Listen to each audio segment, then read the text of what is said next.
Hey, how's it going, guys? This is Solomon17, and this is a weird thing to talk about. Again, I'm talking about the Spider-Man's themed topic, and I'm gonna do a spoiler-free review of Spider-Man Far From Home.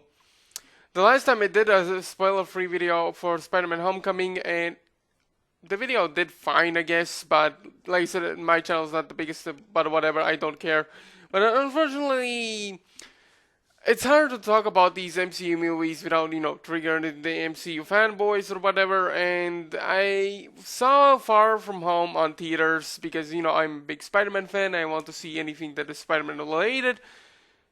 And I have to say, Spider Man Far From Home, unlike the Jeremy Jans or anyone else, is like praising the movie, like, oh my god, it's the best movie ever. Oh my god, they did Spider Man right. Like, what?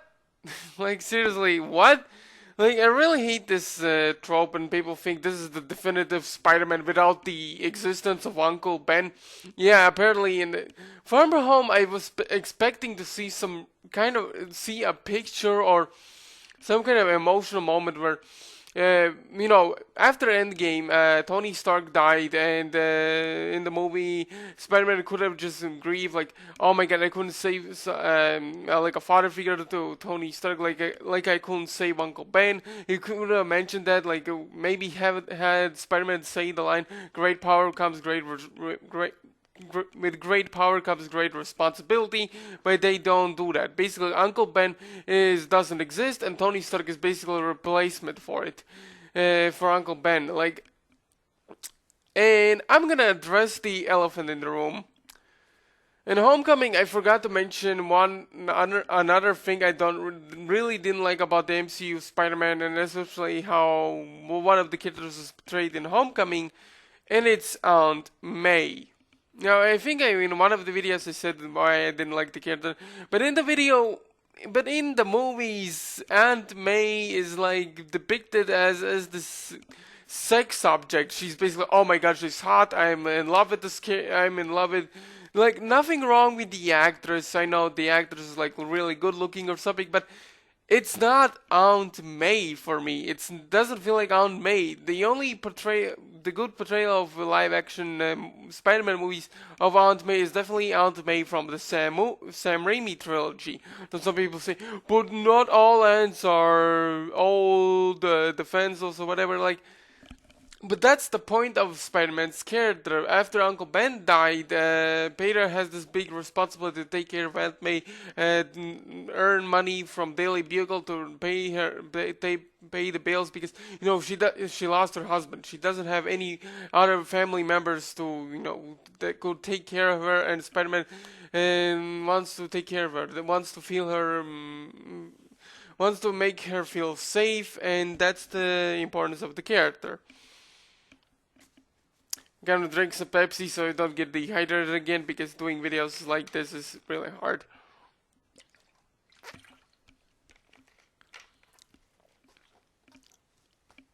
Probably go to the store or something later on.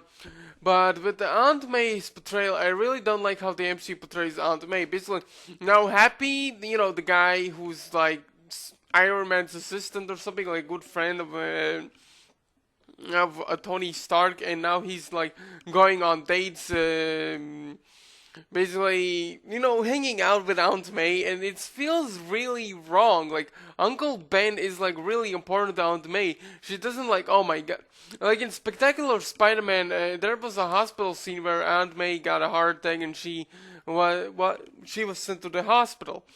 And when one of the doctors saw the flowers that was sent to Aunt May, by Venom, of course, but she doesn't know who Venom is, so the doctor says boyfriend, and she blushes like, don't be ridiculous. Like, I'm sure Peter sent them. Like, she doesn't want to go on a date with another person. She doesn't want to forget Ben. Like, Ben Parker was the one and only person that she only cared about. In Homecoming, basically, Uncle Ben, who cares? Uncle Ben, No, nah, Uncle Ben doesn't exist in this universe. Like it really grinds my gears when they replace Tony. They replaced Uncle Ben, one of the most essential characters that for Spider-Man mythos, the one that encouraged Peter to become Spider-Man after one wrong decision, he becomes Spider-Man, and nah, he just gone. He just gone. Like some people, I'm gonna type in the comments, but what about the briefcase? Yeah, well, Peter just maybe lost the briefcase in an explosion or something, but he's like, who gives a shit? Like, I really hate when people just like, especially with the source material, with the original source material, just like they're rewriting it. Like, I really hate how the MCU treats the Hulk character. I really hate how MCU treats Spider-Man's character. Like, it doesn't really work for me. And another thing I really didn't like about the movie is the fact that Spider-Man has like four different suits in the movies. He doesn't wear the traditional blue red costume, even though Aunt May put it in a briefcase. Like, this is another problem I have with the movie. Like, Aunt May, without Peter's permission, just puts fucking Spider-Man's outfit, Spider-Man's. He tries to keep his identity a secret. He puts it in a briefcase.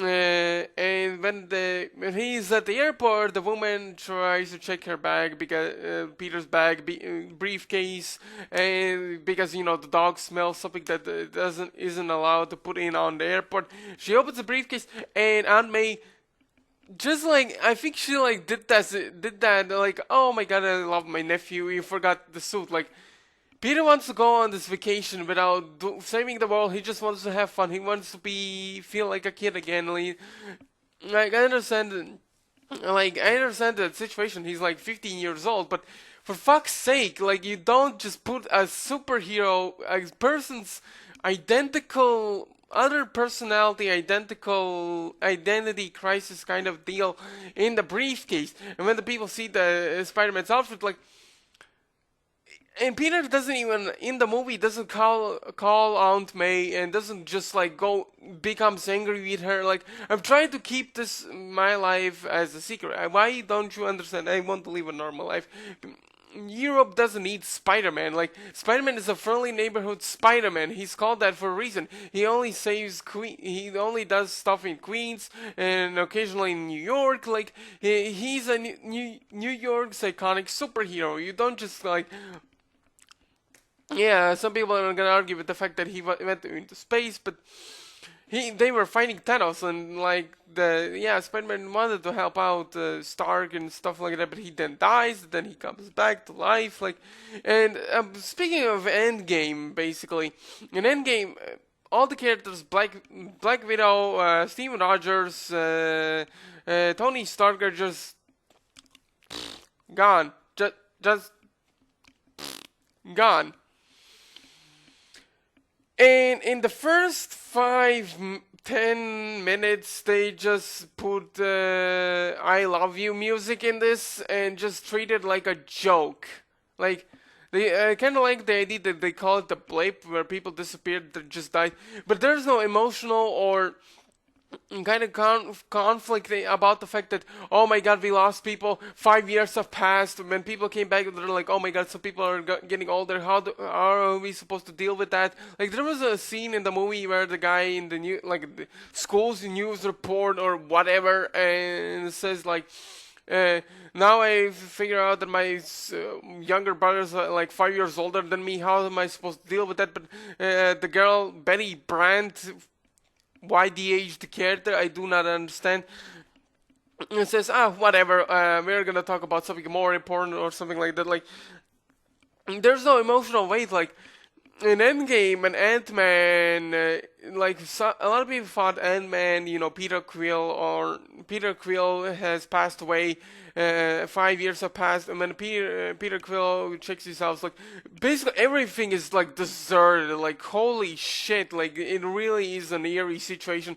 When Peter Quill meets his daughter, who's 5 years older than him, grew 5 years in the future, and it's like, oh my god, it's great to see you. She really cries seeing her father alive, and it's really an emotional moment, and it really shows how much things can really affect people, especially when things like end of the world type of deal happens, and people you care about just come back to life. Like, it's really an eerie situation, but in Far From Home, they kind of just treat it as like a fucking joke. Like, you don't just do that. Like, it's really, it kind of destroys the whole, emotion. But haha, MCU needs to be funny. It doesn't need to be dramatic. Like, are you fucking serious? In Infinity War, everyone fucking dies, and in Endgame, Tony Stark dies. Like, what?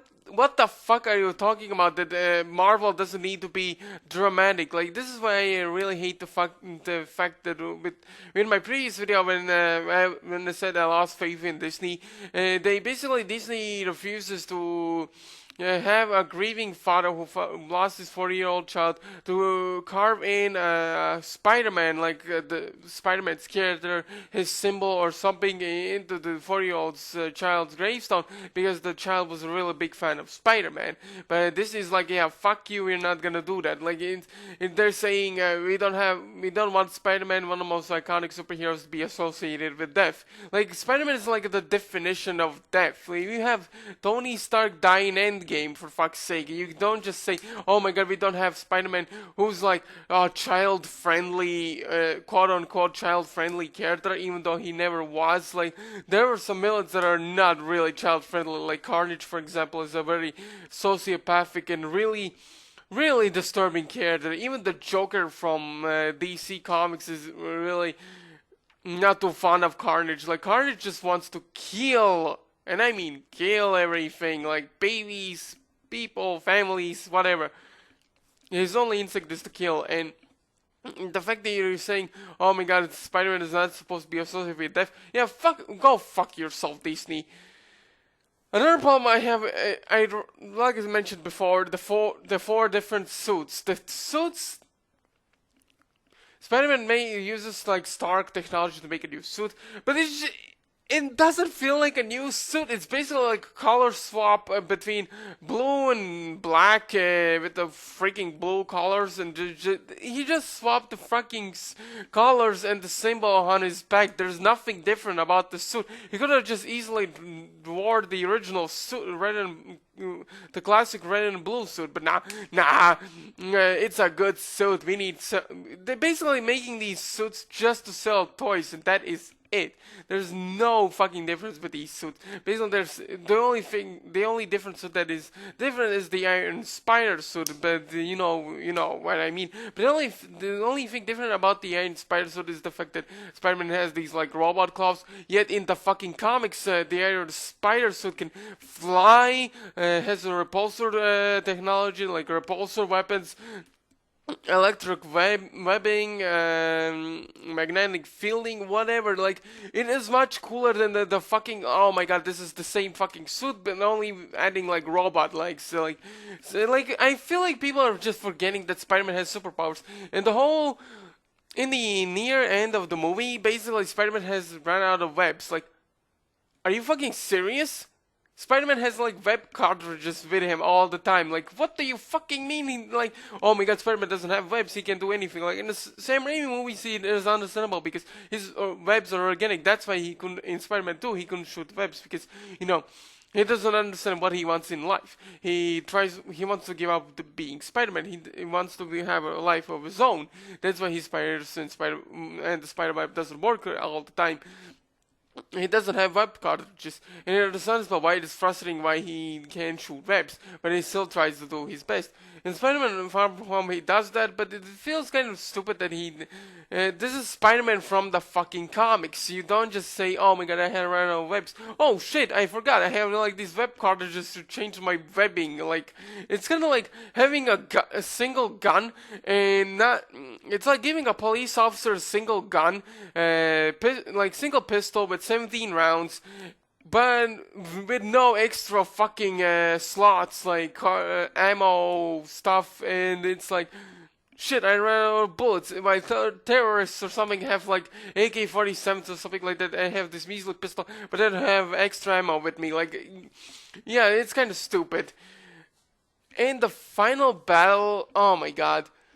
can we just please have Spider-Man fight criminals or something? Like, this is really like henchmen or something. Like, I'm sick of seeing like Avengers or whatever Wakandans, yada fighting fucking drones, CGI monsters, whatever. Like, at first it was cool, but now it feels like really tedious and really lame at this point. Like, Spider-Man is fighting drones.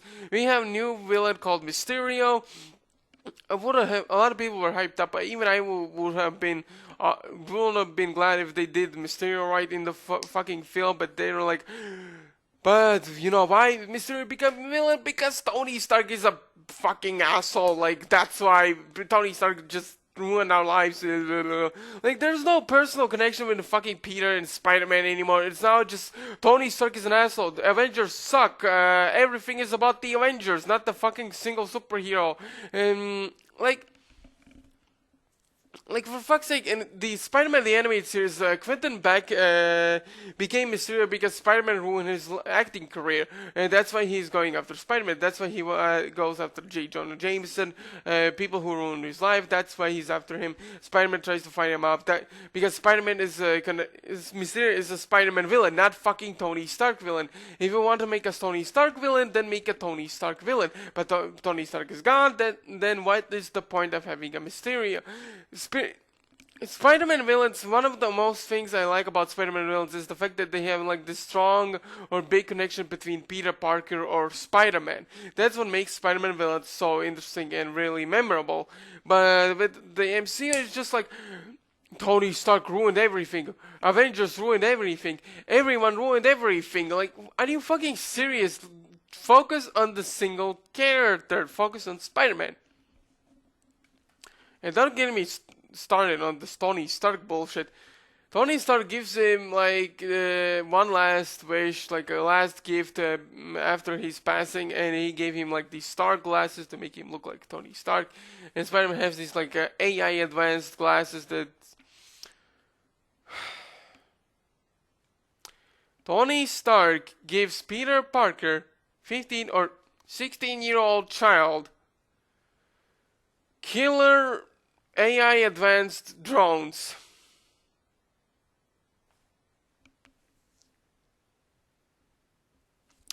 Why would Iron Man,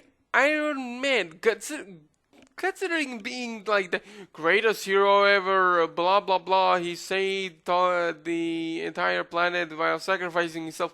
Why does he give a fucking 16-year-old child killer drones? Did people miss the memo that Spider-Man doesn't kill villains? But wait, Mysterio fucking dies in the movie! Spider-Man doesn't kill! Spider-Man doesn't kill unless he feels incredible rage or hatred towards a certain character. In the Amazing Spider-Man comics, Spider-Man wants to kill Green Goblin because the Green Goblin was responsible for Gwen Stacy's death, the love of his life. Even though Spider-Man feels guilty about Gwen's death because he couldn't save her, he saved her the wrong way, and he feels like he's the one who killed Gwen. But he goes after the Green Goblin because he's pissed at her because he screwed his life, and he knows he's Norman Osborn. You get just even the animated series, Spider-Man is real pissed at the Goblin. He wants to murder him because of him. Mary Jane was lost. Spider-Man lost the love of his life, and he feels incredible rage. He even lets Kraven die because he couldn't let go of Mary Jane's death. But Spider-Man, as a whole, as a character, doesn't kill. It's like saying, "Oh, Batman kills that because it's cool." Like, no, it isn't. Batman doesn't kill. Like, in Under the Red Hood, there was a really good line from Batman himself. Like I can't. He confronts Jason Todd, aka Red Hood, previous Robin, and Robin, Jason is pissed at Batman Bruce that about the fact that he still lets the Joker live because he took him because he feels really. He feels sorrowful that the fact that Joker, who's the biggest maniac ever, he was the one who took away Jason from Batman. Like he's like like a father figure. And and Jason asks him why Batman doesn't kill the Joker. He says, "I'm not talking about Penguin or Dent, just him." Just him, like just kill the Joker. But Batman says a really interesting line. Like he says, "If I allow myself to go to that path, the path of killing people, then I will never come back." It basically means Batman will keep on killing because it will be much easier. But Batman will it shows that Batman will not be better than the supervillains he faces. He puts on in the jail, because if he kills, then he will be no better than the villains. And that is really interesting line. Spider-Man also doesn't kill because it is not in his blood. Because if he kills, it's not. It will be bad. It will not be what Uncle Ben taught him about great power comes great come with great power comes great responsibility. Oh my god, saying that line is kind of difficult, but it is really important about it. Like a lot of people are gonna play that in Sam Raimi movies, Spider-Man kills villains, but no, he doesn't kill them. Basically, the villains commit suicide, but because of that, they kill themselves because they want to kill. Green Goblin killed himself because he wanted to kill Spider-Man. Doctor Octopus killed because he wanted to save the city, because he didn't want to die as a he didn't want to die as a monster. Harry Osborn died because he wanted to protect Peter from Venom, and Mary Brock dies because he's an idiot. He went to the symbiote he wanted to bond it with. When Peter just throw a fucking pumpkin bomb at the Venom symbiote to destroy it, and then he dies. Like, Spider-Man doesn't kill people. He's not a killer. Like, he doesn't kill people because it's not in his nature. But in Spider-Man, but when Mysterio does, Peter's like, yeah, fuck you. I'm not gonna like.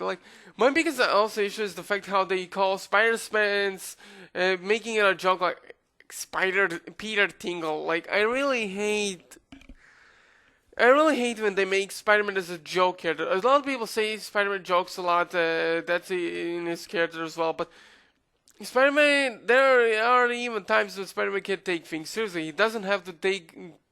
Spider-Man is not a comedic character. He's not Deadpool, for fuck's sake. I really hate how in Ultimate Spider-Man cartoon they made him like a Deadpool wannabe who breaks the fourth wall and whatever. It's not Spider-Man. It doesn't feel like Spider-Man. But with these fucking movies, like MCU movies, they're like, yeah. One of the only cool thing about I really liked about the movie is the fact that J. Jonah Jameson, aka J.K. Simmons, also reprises the role of J. Jonah Jameson. And that was a really cool cameo, and I'm glad they actually got him back. But then now Jay knows who Peter is. Like, the fucking secret identity bullshit is like non-existent in these fucking movies, with these MCU movies. Like, Spider-Man is like a definition of secret identity, but now the whole world knows who Spider-Man is. That the Spider-Man is Peter Parker, but they're gonna just brush it off and like, yep, Spider-Man is a Peter Parker. Who gives a shit? No one gives a shit. Like, this is the. Oh my god, I really hate this so much. Like, It's not like I completely hate the movie. I kind of enjoyed it, but I thought it's kind of mediocre, to say the least. It's not like, oh, Spider-Man Far From Home is the best movie ever. Like, I'm not saying that, but I really hate how they changed the fucking source material just to appease the fucking, like, SJWs or feminists or whatever. Like, or the fucking MCU fans. Like, I really hate this shit. Like, that's why I always keep going back with Sam Raimi trilogy. I still cry when seeing Uncle Ben die in the first Sam Raimi Spider-Man movie. Spider-Man 2 I still regard as the best Spider-Man movie next to Spider-Man Into the Spider-Verse. Because with the Sam Raimi movies, despite the movies being really goofy, and also Into the Spider-Verse being a comedy, they still fully understand Spider-Man's character. They still understand Spider-Man's MO as a character. But the MCU, fucking Disney, they just treat Spider-Man like a fucking joke. Like, Christ's sake.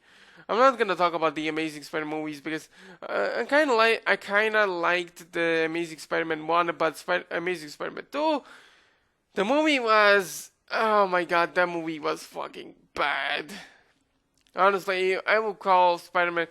I still regards the Amazing Spider-Man 2 as the worst Spider-Man movie, but I don't know. What do you guys think? Did you see Far From Home? And like I said, this is a spoiler-free video. This is spoiler-free video. If you don't want to be spoiled, then don't watch this. Then don't watch the video. But if you did watch the video without seeing the movie, then don't blame me for spoiling it. But yeah, this is my opinion about Far From Home. I like Tom Holland. I feel like he's a good choice to play Spider-Man. Whoever played Mysterio is also a real good casting choice. But that is as far as I got. But still, I don't know how to feel about it. Like I said, the movie just kind of felt, kind of disappointing, kind of mediocre, disappointing. But like I said, let me know what you guys think about the movie if you've seen it. But like this video if you agree with my statements, and share this video as well on Twitter or Facebook. So yeah, I will see you guys later or whatever. This is Salmon17 signing off.